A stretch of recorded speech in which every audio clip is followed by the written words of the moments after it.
finished the frame completely. As I said, it was only the 2 rounds of double crochet needed once you've done the curved rounds, and we're just going to finish up by highlighting the edge of the kind of curved frame section with some surface crochet. And if you just have a little look at the completed one, you will just see how much more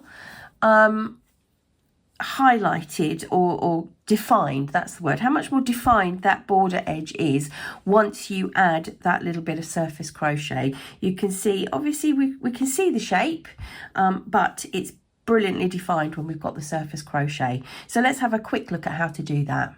Right, so I'm going to work surface crochet in the rose colour, which is obviously the same colour as the curved part of the frame.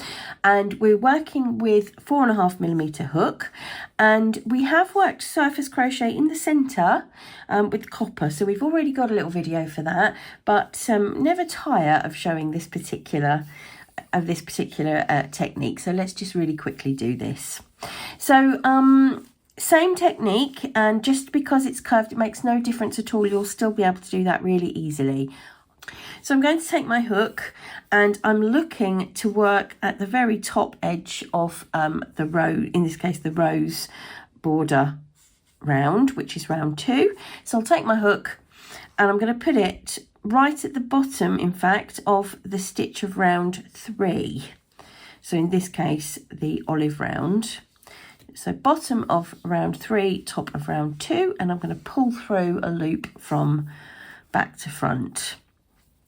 So then I'm just going to skip across into the next gap over, can you see, into here, and pick up the yarn from the back and pull it through the loop that's already on the hook. All right, so next come over and to the left, picking up again. Okay, so always at the base of the olive round here. All right, so hook goes into the base of that stitch from front to back, pick up the yarn at the back, bring it through and bring it through the loop on the hook. And provided you go into the base of that round, which is in this case olive, your line is going to follow the curved line of that border. And as we go along and pull through and highlight that or pull through the stitches to highlight that edge, you'll see just defines the curved edge beautifully with this sort of raised stitch. Can you see what's happening there? It's just, because it's the same colour, it very much looks organic, like it's grown on to the end of those stitches, but it is just finishing it off and defining the edge. So that's all you're going to do all the way around. And as I said, providing you go into those olive stitches, or the whatever colour your round 3 is, providing you go into them all, that defined edge will appear beautifully as you work. Let's just go around the corner so you can see how it works going around a corner.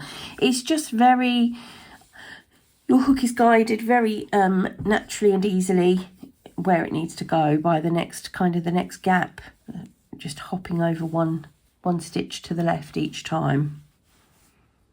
Okay, so I'm at the corner and I'm just very naturally changing direction, just going into sort of the next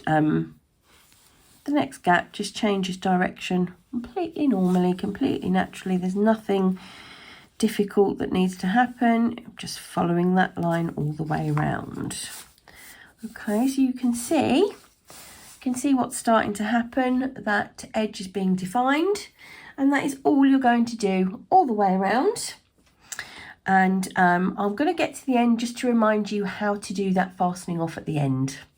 Okay, last few stitches, and we will know when it is time to switch to using the needle, because we're moving across one stitch at a time, one stitch to the left at a time. And when we get to the point where, if we put our hook into the next stitch, there's already yarn coming out of it. So where I am now, if you look, if I go into the next stitch, there's already a chain coming out of it. This is where I need to stop and use my darning needle, because we're going to finish that off in a very sort of invisible and seamless way. So I'm going to just cut the yarn, don't need to have too much of a tail, and very gently pull that end through. We don't want to pull that that little stitch too tightly. We need to keep it so it's the same shape and size as all the others. Oops. So I'm just going to thread my darning needle, and I'm going to create the last stitch with the needle. And all I'm going to do, so we're at the beginning, I'm just going to give that a little pull to straighten that up. You can see the very first chain is here. It's coming out of this gap here. There's the very first chain, and here is the last one that we've made. So taking my needle, I'm going to go under both legs of the very first chain we've made, like so. Just come through, and I'm not going to pull that chain too tightly because I really want it to stay absolutely in keeping with the size and shape of all the others. And then I'm going to take my needle again and go back through the center of the chain where the yarn has already come out. So just following that yarn up and out of one chain, under the other, and back in. And when you look at it like that, it is a nice seamless join. And I'm just going to turn it over and sew that end in by going under a couple of times. And I will do the same with the other end, but for now, let's just have a look. Okay, so there is our beautifully defined curved frame finished off with surface crochet.